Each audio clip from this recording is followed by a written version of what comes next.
Oke, mari kita berdoa ya. Bapa dalam surga, kami dalam pada Engkau Tuhan, pada siang hari ini kami mau belajar firman-Mu. Biarlah firman-firman-Mu itu yang menjadi pedang ya Tuhan. Firman-Mu itu hidup, kuat, dan tajam ya Tuhan, seperti pedang bermata dua. Bapa kami, biarlah firman itu boleh menguatkan akan kehidupan kami ya Tuhan. Biar kami boleh lebih percaya dan seperti tadi lagu ya Tuhan, kami mau lebih taat lagi Tuhan. Terima kasih Bapa. Kami mau minta pimpinan Roh-Mu yang kudus ya Tuhan, untuk membuka firman-firman-Mu. Biarlah Roh-Mu yang kudus ya Tuhan menerangi Tuhan setiap ayat-ayat ya Tuhan, sehingga kami boleh mengerti apa yang Kau kehendaki. Bapa, kami serahkan Tuhan waktu ini hanya di dalam nama Tuhan Yesus kami berdoa. Amin. Ya. Oke, selamat pagi. Saya akan coba untuk share screen. Nanti kita akan baca ayat. Kita akan baca di dalam Yohanes 5 ayat 30 sampai 47. Saya akan klik di sini. Mungkin semua bisa Oke. Ada yang bisa bantu baca? Ini cukup panjang, ada 17 ayat, tapi saya sudah taruh di screen supaya semua bisa lihat dan bisa baca ya, pelan-pelan. Silakan kalau ada yang baca satu slide. Di sini ada 7. Kita tidak bisa menulis ini tadi, kita mungkin dia orang. Oke, saya baca ayat 30. Aku tidak dapat berbuat apa-apa dari sendiri. Aku menghakimi sesuai dengan apa yang aku dengar, dan penghakimanku adil, supaya tidak menuruti kehendakku sendiri, melainkan kehendak Dia yang mengutus aku. Silakan Sandra. 31. Kalau aku bersaksi tentang diriku sendiri, maka kesaksianku itu tidak benar. Ada yang lain yang bersaksi tentang aku, dan aku tahu bahwa kesaksian yang diberikannya tentang aku adalah benar. Amin. Kamu telah mengirim utusan kepada Yohanes, dan ia telah bersaksi tentang kebenaran. Tetapi aku tidak memerlukan kesaksian dari manusia. Namun aku mengatakan hal ini, supaya kamu diselamatkan. Ia adalah pelita yang menyala dan yang bercahaya, dan kamu hanya mau menikmati seketika saja cahaya itu. Tetapi aku mempunyai suatu kesaksian yang lebih penting daripada kesaksian Yohanes, yaitu segala pekerjaan yang diserahkan Bapa kepadaku, supaya aku melaksanakannya. Pekerjaan itu juga yang kukerjakan sekarang, dan itulah yang memberi kesaksian tentang aku, bahwa Bapa yang mengutus aku. Bapa yang mengutus aku, Dialah yang bersaksi tentang aku. Kamu tidak pernah mendengar suaranya, rupanya pun tidak pernah kamu lihat.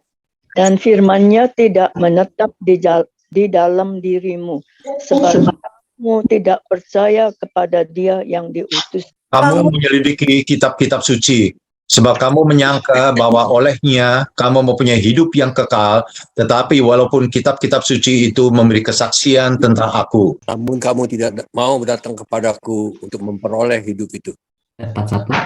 Aku tidak memerlukan hormat dari manusia.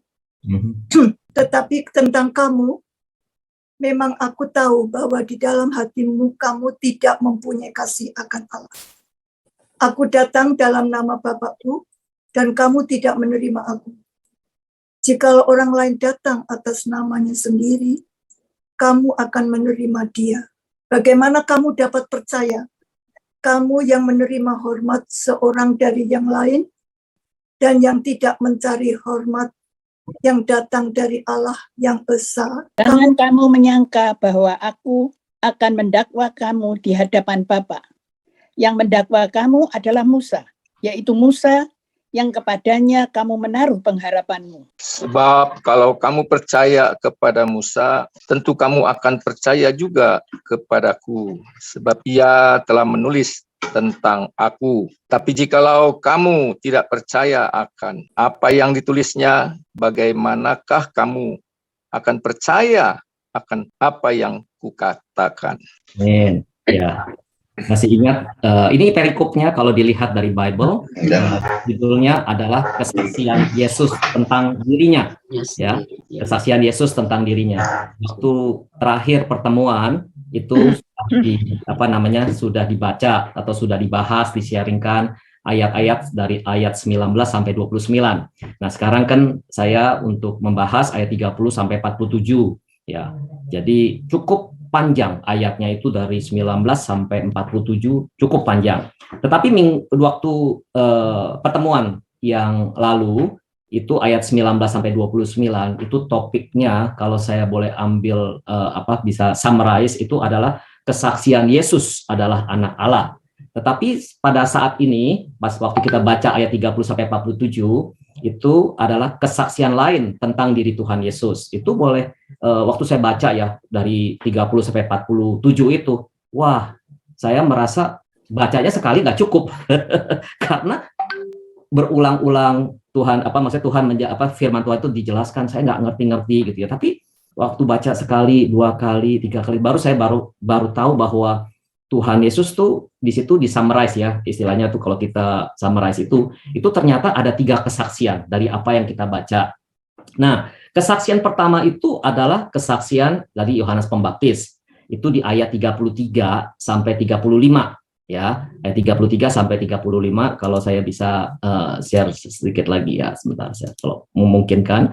Nah, ini ayat 33 sampai 35 itu. Nah, ini kesaksian pertama ya, itu kesaksian Yohanes Pembaptis, di mana Yohanes Pembaptis ini adalah saksi yang telah memberi kesaksian tentang kebenaran. Kalau kita baca nih ya, kamu telah mengirim utusan kepada Yohanes dan ia telah bersaksi tentang kebenaran. Nah, waktu itu ceritanya ya, Yohanes 5 ini adalah pembicaraan Tuhan Yesus dengan pemimpin agama Yahudi.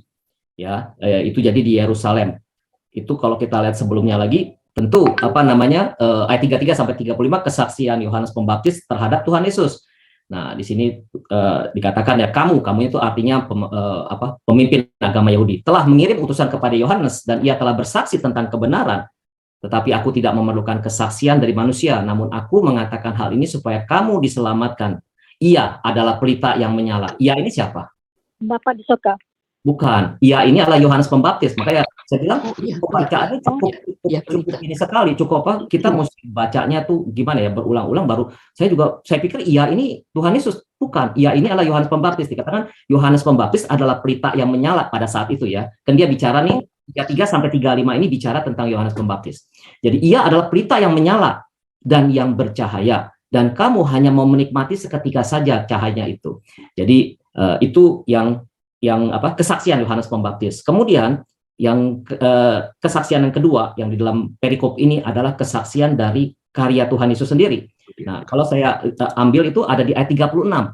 Dikatakan begini, tetapi aku, Tuhan Yesus ya, mempunyai suatu kesaksian yang lebih penting daripada kesaksian Yohanes. Segala pekerjaan yang diserahkan Bapa kepadaku, supaya aku melaksanakannya. Pekerjaan itu juga yang kukerjakan sekarang, dan itulah yang memberi kesaksian tentang aku, bahwa Bapa yang mengutus aku. Jadi Tuhan Yesus pada saat itu dia memperlihatkan belas kasihan, kasih karunia, ya dikatakan gitu ya. Nah, kalau kita lihat sejarahnya bahwa orang-orang Yahudi itu merindukan Mesias. Jadi sudah ada di Perjanjian Lama tentang Mesias. Jadi itu orang Yahudi pada saat Tuhan Yesus ada di situ, hidup di situ pada zaman itu. Nah, orang-orang Yahudi merindukan Mesias dan mereka menganggap Yesus itu Mesias karena Tuhan Yesus membuat mujizat. Karena Tuhan Yesus itu banyak membuat mujizat. Jadi mereka beranggapan, wah, Yesus ini adalah Mesias. Jadi Mesias hanya untuk kepentingan jasmani aja. Oh, Tuhan Yesus buat miracle, nanti dia bisa rubah. Misalnya membuat banyak ya, dulu ada 5 roti dan 2 ikan bisa banyak, bisa memberikan makan 5.000 orang misalnya. Nah, mereka cuma mengharapkan Yesus itu jadi Mesias karena Yesus membuat miracle-miracle di dunia ini. Nah, itu harapan daripada orang Yahudi. Nah, terus tadi ya kesaksian Yesus bahwa Yesus membuat dia melaksanakan pekerjaan Bapa. Kemudian kesaksian yang ketiga adalah kesaksian dari Bapa sendiri. Di sini di ayat 37 dan 38 dikatakan begini, Bapa yang mengutus aku, dia yang bersaksi tentang aku, kamu tidak pernah mendengar suaranya. Kamu itu maksudnya orang-orang Yahudi ya yang diajak ngomong ini pemimpinnya, kamu tidak pernah mendengar suaranya, rupanya pun tidak pernah kamu lihat. dan firman-Nya tidak menetap di dalam dirimu. Dirimu tuh dirinya orang-orang pemimpin Yahudi. Sebab kamu tidak percaya kepada Dia yang diutusnya. Kita bisa lihat di sini. Walaupun ada kesaksian Yohanes Pembaptis, kesaksian Yesus sendiri, atau kesaksian Bapa, tetapi para pemimpin agama Yahudi tetap menolak Yesus. Nah, itu kita bisa lihat di sini. Kenapa saya bisa ngomong gitu? Karena di ayat 14, di ayat ini ada, dia bilang begini ya. Dia bilang begini di ayat 39. Kamu pemimpin agama Yahudi ya, kamu menyelidiki kitab suci, dia bilang. Sebab kamu menyangka bahwa olehnya kamu mempunyai hidup yang kekal. Tetapi walaupun kitab suci itu memberi kesaksian tentang aku, ayat 40 dikatakan, namun kamu tidak mau datang kepadaku untuk memperoleh hidup itu. Nah, Tuhan Yesus menegur ya pemimpin agama Yahudi. Kita tahu bahwa pemimpin agama Yahudi dia sudah ada hukum Taurat, dia sudah menyelidiki kitab suci, dan kita tahu juga bahwa pemimpin agama Yahudi itu asal muasalnya kan dari nenek moyang Israel. Jadi ada Abraham, Musa. Jadi mereka tuh sebetulnya sudah baca gitu. Mereka tahu ada Mesias gitu ya. Tetapi ya mereka tidak mau terima. Nah, ini juga sebetulnya pelajaran juga bagi kita ya. Kita sudah baca, kita tahu Alkitab. Kita perlu cek juga apakah kita seperti pemimpin agama Yahudi. Nah, kemudian di sini juga kita bisa lihat di sini ya di ayat 15. Ini dikatakan gini, bagaimana kamu dapat percaya? Kamu yang menerima hormat seorang dari yang lain dan yang tidak mencari yang datang dari Allah yang esa. Jangan kamu menyangka bahwa aku akan mendakwa kamu di hadapan Bapa yang mendakwa kamu adalah Musa, yaitu Musa yang kepada kamu menaruh pengharapanmu. Jadi mereka tuh udah tahu ada Musa pemimpin agama Yahudi itu ya. Jadi tapi mereka menaruh harapan dengan hukum Tauratnya. Kemudian juga di sini kalau saya boleh baca lagi bahwa dia bilang gini, sebab jikalau kamu percaya kepada Musa, tentu kamu akan percaya juga kepadaku, kepada Yesus ya, sebab ia telah menulis tentang aku. Tetapi jikalau kamu tidak percaya akan apa yang ditulisnya, bagaimana kamu akan percaya akan apa yang kukatakan? Itu yang kita baca ya, kita baca dari mulai dari 30 sampai 47. Nah, mungkin di sini saya coba mengajak untuk merenung atau mendiskusikan dari perikop ini. Perikop ini kan tadi saya katakan bahwa dia Tuhan Yesus bicara atau menegur pemimpin agama Yahudi. Tetapi itu tidak menegur pemimpin agama Yahudi aja. Tetapi dalam hal ini Tuhan juga mau bicara kepada kita. Apakah sekarang kalau misalnya pemimpin agama Yahudi itu tidak percaya bahwa Yesus adalah anak Allah, bagaimana dengan kita? Apakah kita percaya Yesus adalah anak Allah? Nah, saya merenung ya tentang para pemimpin agama Yahudi ini gitu ya. Mereka rajin baca firman Tuhan, mereka menyelidiki kitab suci, tetapi mereka nggak percaya tuh bahwa Yesus adalah anak Allah. Terus waktu saya merenungkan, saya diingatkan gitu loh. Diingatkan begini, bahwa iblis saja ya mengakui Tuhan Yesus sebagai anak Allah. Kira-kira ingat nggak cerita tentang Tuhan Yesus bilang engkau anak Allah? Ingat nggak kira-kira? Di mana itu? Cerita apa? Iblis mengakui Yesus sebagai anak Allah. Ada yang ingat? Yesus puasa 40 hari. Betul sekali. Ya, itu apa yang iblis perintah, apa maksudnya dia meminta Yesus tuh apa? Kan 40 hari, terus apa lagi? Tadi siapa? Bihwa yang ini ya? Iya. Dalam cerita apa? 40 hari terus apa? Waktu itu suruh iblis suruh dia lompat dari di dekat gereja itu turun ke bawah. Iya, betul. Nah, nih saya ada ya. Nah, ini dia. Matius 4 dikatakan begini, setelah berpuasa 40 hari, 40 malam, akhirnya lapar Yesus. Lalu datanglah si pencoba iblis itu, berkata kepadanya, jika engkau anak Allah, perintahkanlah supaya batu-batu itu menjadi roti. Tetapi Tuhan Yesus menjawab, ada tertulis manusia hidup bukan dari roti saja, tapi dari setiap firman yang keluar dari mulut Allah. Kemudian juga yang kedua kalinya juga iblis mengajak ke kota suci, menempatkan dia di bumbungan bait Allah, lalu berkata kepadanya, jika engkau anak Allah, jatuhkanlah dirimu ke bawah. Dan terusnya ya, dia bilang katakan mengenai engkau, ia akan memerintahkan malaikat-malaikatnya dan mereka akan menatang engkau di atas tangannya supaya kakimu jangan terantuk kepada batu. Ini ada di Mazmur 91. Terus berkata, katanya, ada pula tertulis, janganlah engkau mencobai Tuhan Allahmu. Ada satu peristiwa lagi, itu adalah di peristiwa di Matius 8, itu waktu Tuhan Yesus ada 2 orang yang kerasukan kemudian disembuhkan. Itu yang katanya orang yang kerasukan kemudian setan-setannya dilempar ke babi ya, dan situ dini di Gadara. Tapi waktu sebelum dilempar itu mereka teriak, apa urusanmu dengan kami? Setan itu ya, iblis itu bilang kepada itu, hai anak Allah, adakah engkau kemari untuk menyiksa kami sebelum waktunya? Jadi bayangkan kalau iblis aja mengakui Tuhan Yesus sebagai anak Allah, bagaimana dengan kita? Apakah kita mau seperti Tuhan, seperti apa pemimpin agama Yahudi? Mereka baca, tapi nggak percaya bahwa Tuhan Yesus anak Allah. Itu banyak, ada orang dia udah gini tapi masih meragukan gitu. Kita perlu introspeksi pada pagi hari ini, apakah kita sudah benar-benar percaya dan mengaku Yesus adalah anak Allah ya. Nah, kenapa banyak orang sudah baca tapi masih belum percaya Yesus adalah anak Allah? Karena apa? Iblis itu membohongi manusia untuk tidak percaya. Iblis kan saja pembohong ya. Makanya tadi kan saya awalnya mengatakan bahwa iblis saja sudah percaya. Dia tahu bahwa Yesus adalah anak Allah. Tetapi di dunia ini dia yang membohongi manusia supaya nggak percaya. Itu kita perlu hati-hati ya. Kemudian bukti-bukti lain ya selain iblis. Itu saya juga bisa share tentang malaikat ya, cerita malaikat yang mengatakan bahwa malaikat yang mengatakan bahwa Yesus adalah anak Allah waktu dia ketemu dengan Maria ya, waktu malaikat ketemu Maria, dia katakan bahwa anak yang dilahirkan kudus, anak Allah. Itu ada di dalam Lukas 1 ayat 35, saya nggak usah baca. Kemudian juga pada waktu murid-murid juga itu juga ada ayatnya waktu Petrus berjalan di atas air di Matius 14. Itu juga setelah Petrus mau berjalan di atas air kemudian tenggelam, kemudian setelah Tuhan Yesus angkat lagi, orang-orang yang ada di perahu menyembah dia dan berkata, sesungguhnya engkau anak Allah. Itu ada di Matius 14:33. Kemudian juga Yohanes juga yang menulis kitab Yohanes 1, 2, 3 Yohanes dan Wahyu, dia juga bersaksi bahwa Yesus adalah anak Allah.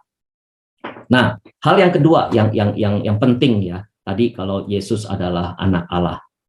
Yang kedua adalah apakah kita percaya bahwa Yesus adalah juru selamat dan Tuhan. Nah, ini di Roma yang ini, Roma 10. Oh, Roma 10. Ya, apakah kita percaya bahwa Yesus adalah juru selamat dan Tuhan? Di Roma 10 dikatakan, sebab jika kamu mengaku dengan mulutmu bahwa Yesus adalah Tuhan dan percaya dalam hatimu bahwa Allah telah membangkitkan dia dari antara orang mati, maka kamu akan diselamatkan. Nah, karena dengan hati orang percaya dan dibenarkan, dan dengan mulut orang mengaku dan diselamatkan. Ya, ini penting bagi kita untuk percaya bahwa Yesus adalah juru selamat dan Tuhan. Banyak orang yang maunya Yesus sebagai juru selamat saja, tetapi enggak mau Yesus sebagai Tuhan. Nah, sekarang kalau kita berpikir ya, kalau Yesus sebagai juru selamat kita tahu sebagai juru selamat. Apa artinya Yesus sebagai Tuhan? Tuhan sebagai Tuhan. Apa artinya Tuhan sebagai Tuhan? Kira-kira artinya apa tuh? Kalau Tuhan sebagai Tuhan. Apa? Ayo, kira-kira kalau Tuhan sebagai Tuhan, yang namanya Tuhan apa sih yang namanya Tuhan? Yang mempunyai. Berkuasa. Lord. Ya. Saya ingetin. Tuhan itu kita harus mengabdi kepada Tuhan. Tiga, jadi Trinity. Kalau saya begini, kalau misalnya Tuhan sebagai Tuhan ya, saya ingat waktu dulu waktu masih kecil di Indonesia punya pembantu bilang, Tuhan, begitu. Masih ingat ya kalau kita di Indonesia punya pembantu, kalau di sini kan Neni dibilangnya Tuhan, atau waktu masih kecil bilang Tuhan kecil, dia bilang. Siap Tuhan, harus dengar perintah ya. Kalau Tuhan kita anggap Tuhan itu Tuhan, kita dengar perintahnya. Itu. Betul. Kalau kita dia nggak nurut gimana? Marah kan? Kita sebagai Tuhan marah kan? Nah, Ya begitu. dipecat lah. Kalau kita kepada Tuhan kita nggak nurut, ya lu udah sampai saat ini aja lu berhenti. Gitu. Berhenti Nah, jadi orang. tapi Tuhan tuh tidak bersikap semena-mena ya. Maksudnya tuh tidak itu. Dia malah menganggap kita sebagai anaknya, sebagai muridnya. Walaupun Tuhan sebagai Tuhan. Nah, umumnya begini. Tadi saya mengatakan bahwa kita mengaku Yesus adalah Tuhan dan Juru Selamat. Tetapi yang kita selalu soroti atau kita selalu ingat itu bahwa Yesus Juru Selamat, tapi tidak ingat bahwa Yesus adalah Tuhan. Contohnya begini, ya banyak kejadian-kejadian bahwa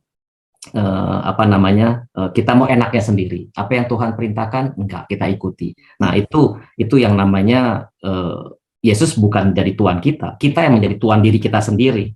Jadi kita singkirkan Yesus sebagai Tuhan. Jadi cuma kita mau ambil enaknya aja bahwa oh ya saya udah selamat, ya udah.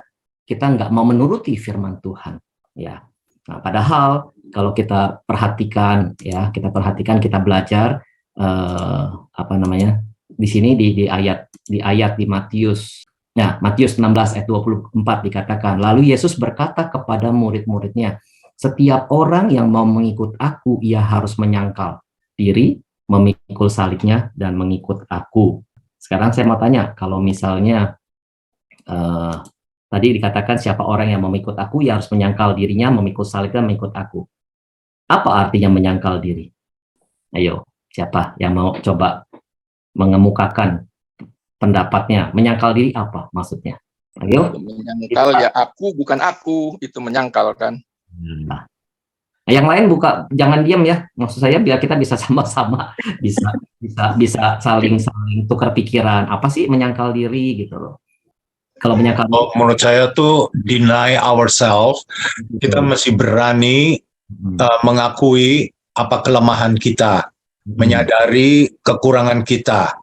Itu menyangkal semuanya yang kita bisa sebut tapi untuk kita gitu supaya kita sadar. Coba prakteknya apa? Kalau menyangkal diri contoh prakteknya apa? Yang real. Jadi kalau itu kan teori menyangkal. Kira-kira kalau prakteknya dalam sehari-hari apa sih menyangkal diri? Bisa kasih contoh? Prakteknya ya kita jangan melakukan apa yang menurut kita. Jadi ya, menurut apa? Misalnya, contoh sehari-hari.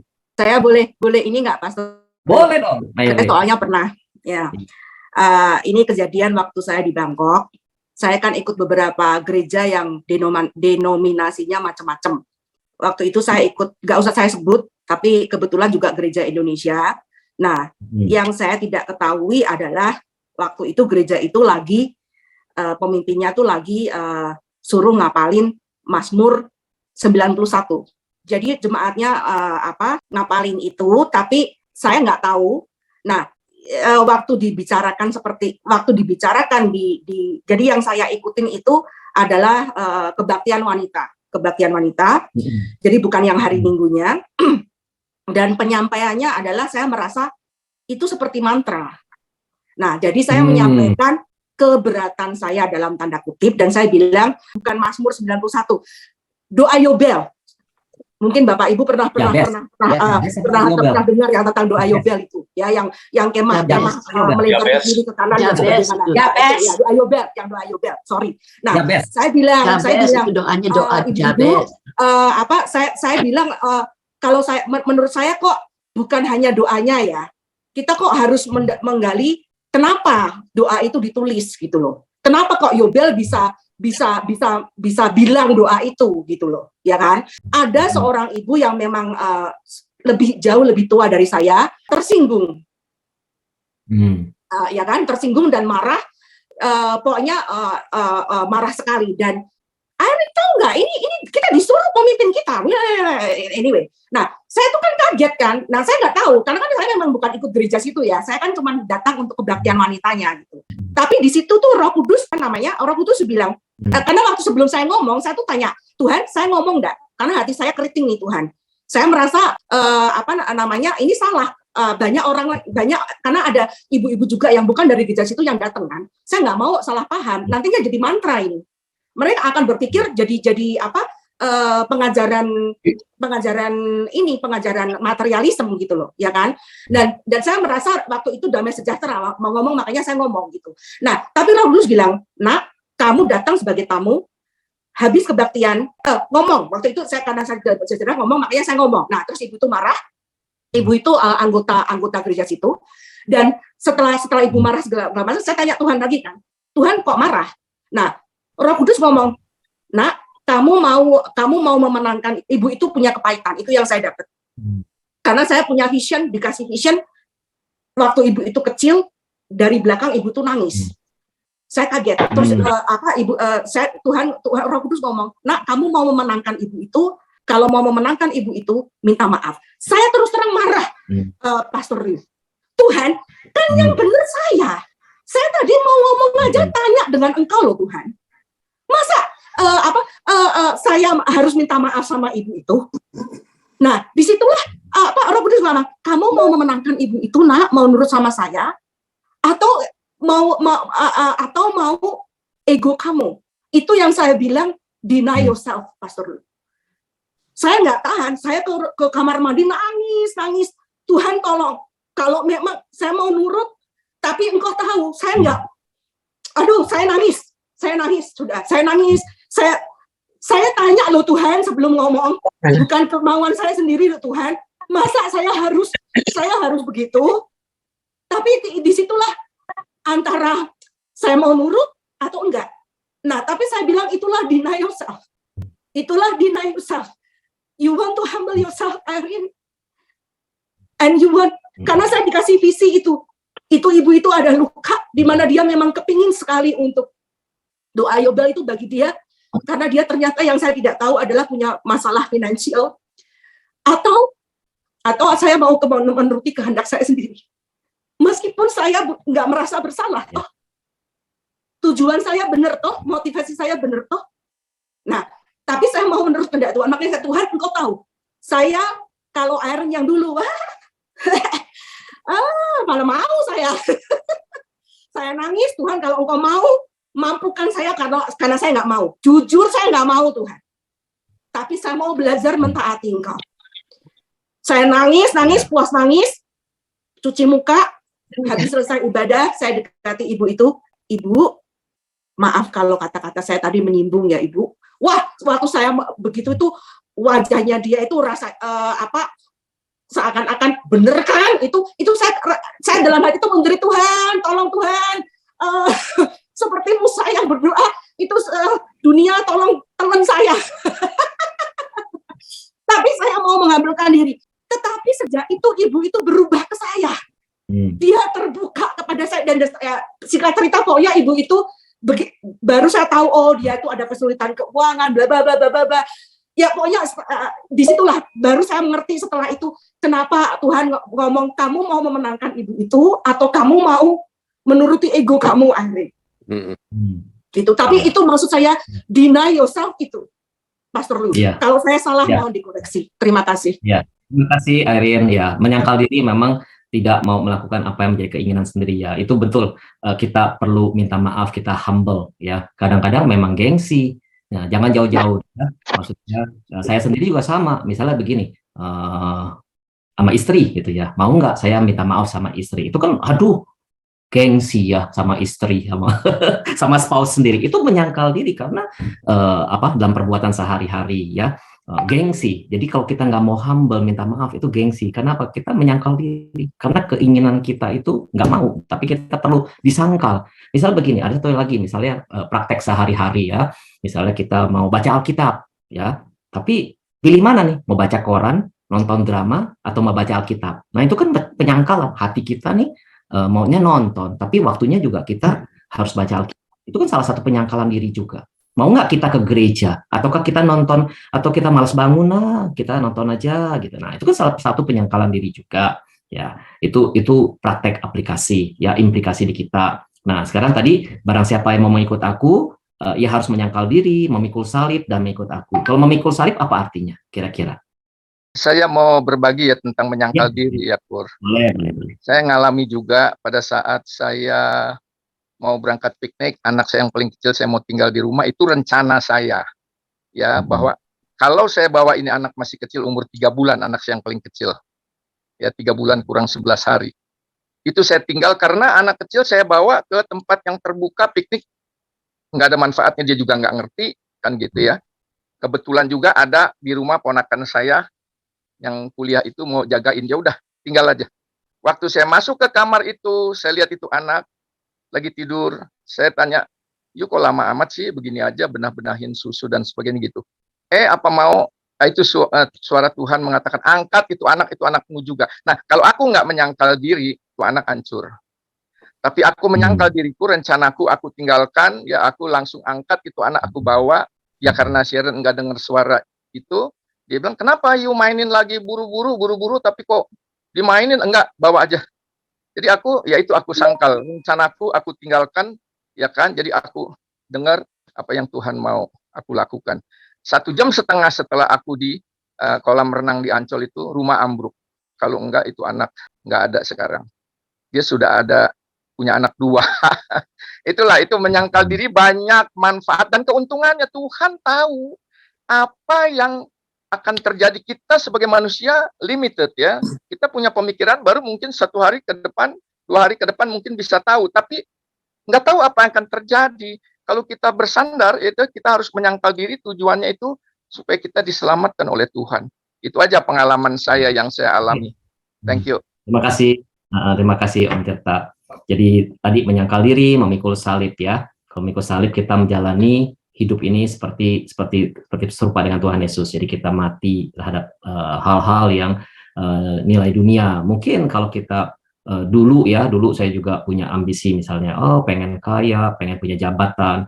Nah, sebetulnya boleh sih, tapi kita perlu untuk menggunakan, untuk memuliakan Tuhan. Kita untuk bisa juga apa yang kita punya, kita bisa share, kita bisa ambil bagian dalam pelayanan Tuhan, kita menyangkal diri dan memikul salib. Kemudian juga mengikuti Yesus ya. Siapa yang mau mengikuti Yesus? Tadi dalam Matius 16:24 dikatakan, setiap orang yang mengikut aku, ia harus menyangkal diri, memikul salib, dan mengikut aku. Dan ini tentu semuanya itu adalah suatu proses yang terus menerus. Jadi tidak mungkin langsung besok berubah, enggak. Tapi ada suatu proses, dan mengikut Tuhan itu bukan sekedar komitmen 1 kali saja, tapi komitmen sepanjang umur hidup kita. Kita harus ikut gitu, menjadi muridnya. Kalau kita tadi sudah merenung Yesus sebagai anak Allah, Yesus sebagai Tuhan dan Juru Selamat, apa ya sekarang yang kita perlu lakukan? Apa yang kita perlu lakukan dalam kehidupan kita? Ini sekarang aplikasi apa sekarang? Mungkin sini sudah pada lanjut usia ya. Apa yang kita bisa lakukan untuk menjadi saksi Kristus? Kira-kira apa? Ada yang bisa kasih satu contoh? Kira-kira apa? Bagaimana kita menjadi saksi Kristus di usia lanjut kita? Kira-kira apa kok James? Ya, kita bisa menjadi contoh bagaimana kita mau melakukan firman Tuhan, mempraktikkan firman Tuhan dalam kehidupan kita. Ya. Om Hans, apa Om Hans kira-kira? Bagaimana kita bisa menjadi saksi Kristus pada usia lanjut Om Hans? Dalam kehidupan kita sehari-hari ini, ya, manusia ini memang punya PD. PD adalah percaya diri sendiri. Dan seringkali dalam segala hal, karena kita juga diajarkan sejak kecil, jangan menyerah, tahan menghadapi semua. Jadi kita ini juga percaya, bisa ini. Tetapi yang penting setelah itu dalam pergaulan di masyarakat, saya kira salah satu kunci ya percaya diri sendiri itu kita mesti lebih banyak mendengar daripada kita yang mengutarakan isi hati kita dan kemauan kita dan semuanya kita pikir wah ini penting untuk orang lain, tetapi seringkali kita rasanya lebih ingin menyampaikan apa yang ada pikiran dan hati kita. Dan ini kita perlu belajar sekali. Memang ya, rasanya itu bahwa Tuhan itu memimpin. Tuhan itu memberikan pada kita itu hikmat dan kesabaran. Nah ini yang perlu kita pegang. Sering kita tidak sabar, sering kita mau pikirnya wah ini baik untuk semua orang, kita share. Jadi seolah-olah nanti kita yang paling sok gitu, paling ngerti. Padahal makin hari kita harus makin belajar bahwa kita mesti lebih banyak mendengar, dan terutama mendengar firman dan suara Tuhan. Karena itu merupakan bimbingan yang penting di dalam hidup lewat Roh-Nya yang kudus. Ya, jadi yang saya tekankan di sini memang setiap hari ada lagu tuh, setiap hari aku mau dipimpin dengan pimpinan Roh Kudus dengan oleh Tuhan semuanya. Jadi kita marilah, terutama kalau Zoom atau kita fellowship atau apa, jangan lupakan kita tekankan akan kebenaran firman Tuhan yang kita alami secara pribadi. Itulah yang ingin saya sampaikan. Ya, thank you Om Hans. Ya, ada firman Tuhan memang salah satu di dalam firman Tuhan katakan untuk lambat berkata-kata, cepat mendengar, lambat berkata-kata. Amin. Ada di mana tuh ya, Cinga ya? Hafal gak Cinga ayat itu? Yakobus 1 ayat Yakobus. ayat berapa ya? 20 something ya atau 19 ya? Iya, bisa bacain Cinga. Yakobus berapa tadi? 1 ya. Yakobus 1 19. Hai saudara-saudara yang kukasihi, ingatlah hal ini. Setiap orang hendaklah cepat untuk mendengar, tetapi lambat untuk berkata-kata, dan juga lambat untuk marah. Amin. Amin. Ya, amin. Itu kan jadi salah satu sebagai saksi ya, memberikan kesaksian kalau kita sudah ini, kita bisa dengar orang, kita bisa memberikan nasihat, tapi kita dikatakan sini cepat untuk mendengar, lambat untuk berkata-kata, ya lambat untuk marah, ya. Atau apalagi yang kira-kira pada usia lanjut ini, apa yang kita bisa menjadi saksi Kristus? Apa Citina? Tetap melayani, Pastor. Melayani, apalagi? Tetap melayani, terutama saya kira sebagai orang tua itu ada hal-hal yang sudah tidak mungkin kita lakukan, misalnya yang berat-berat nggak usah, tetapi jadi pendoa lah, atau menjadi orang yang dapat memberikan encouragement kepada anak muda ataupun siapapun juga. Jadi masih ada tugas untuk orang-orang tua. Ya, itu kita jadi ada kesaksian pada usia lanjut, kita mengasihi untuk keluarga, anak, kita perhatiin atau teman, kita caring ya, kita membantu yang susah, kita jangan tutup mata. Kita tadi juga Citina bilang dalam hal berdoa, gaya hidup kita juga tadi Om Hans bilang jangan marah, tapi kita untuk cepat mendengar, lambat untuk bicara. Itu gaya hidup ya. Kemudian juga apa yang kita bisa menjadi kesaksian kita baca Alkitab, kita hafalkan, kemudian kita bagikan. Pada waktu kita telepon orang lain, kita calling orang lain, kita bisa ingatkan, oh ya nih ada ayat firman Tuhan ini nih yang saya hafalkan gitu ya. Kita memberikan encouragement. Itulah salah satu kesaksian pada usia lanjut kita. Kita masih ada tugas, Nah, sebagai konklusinya di sini saya akan share di terakhir. Konklusinya terakhir adalah bisa baca. Sini konklusinya, yaitu bahwa yang pertama adalah kita mengaku Yesus sebagai Tuhan dan Juru Selamat. Kemudian tadi juga Om Hans sudah ingatkan, kita dekat dengan Tuhan. Caranya gimana kita dekat dengan Tuhan? Kita berdoa, kita baca dan renungkan firman Tuhan. Kemudian yang ketiga, seperti perikop ini juga dikatakan kita kesaksian, bersaksi dalam hidup kita, apa yang kita lakukan kepada orang di sekitar kita, di keluarga, di teman-teman. Ya, udah itu aja yang saya ingin sampaikan. Kita masuk di dalam doa ya. Bapa dalam surga, terima kasih untuk siang ini kami boleh belajar ya Tuhan. Bagaimana kami boleh percaya bahwa Engkau sebagai Juru Selamat, Engkau sebagai Tuhan kami Tuhan. Bapa, kami mau dengar-dengaran akan Engkau, kami mau menjadi murid Engkau. Ajar kami Tuhan untuk mengikut Engkau, untuk menyangkal diri, memikul salib dan mengikut Engkau. Ajar kami untuk juga bisa tambah hari tanpa dekat dengan Engkau, Tuhan. Untuk belajar firman-Mu dan merenungkan. Dan juga Tuhan dalam aplikasi hidup kami boleh bersaksi.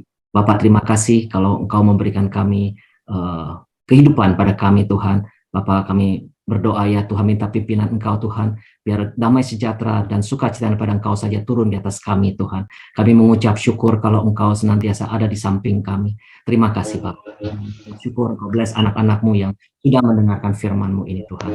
Di dalam nama Tuhan. Amin. Ya, saya serahkan kepada Ko James. Kita sudah selesai, kami bersyukur pada Tuhan kalau kita bisa kembali lagi memuji Tuhan dan mendengarkan sebagian firman Tuhan yang sangat-sangat menguatkan hati kita, sehingga kita tetap percaya kepada Tuhan, apapun dalam kondisi apapun kita berada. Terima kasih untuk sharing semua saudara-saudara sekalian.